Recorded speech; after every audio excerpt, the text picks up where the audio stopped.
FWA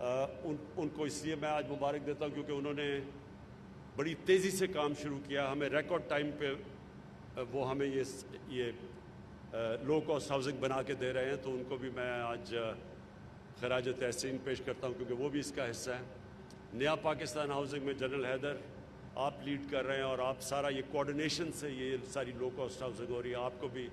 اور آج جو 9 اوکیزن کے اوپر ہمارے بیٹھے ہوئے ہیں, جدھر ساری جگہ اوپننگ ہو رہی ہے, ادھر ہر جگہ کے اوپر یہی پیری اربن ہاؤسنگ کا آج لانچ ہے, تو وہ بھی مجھے بڑی خوشی ہے کہ اس میں ہم بڑے بڑے وہ علاقے کور کر رہے ہیں جدھر کبھی کوئی کانسیپٹ ہی نہیں ہے کہ عام لوگوں کے لیے گھر بنائے جائیں.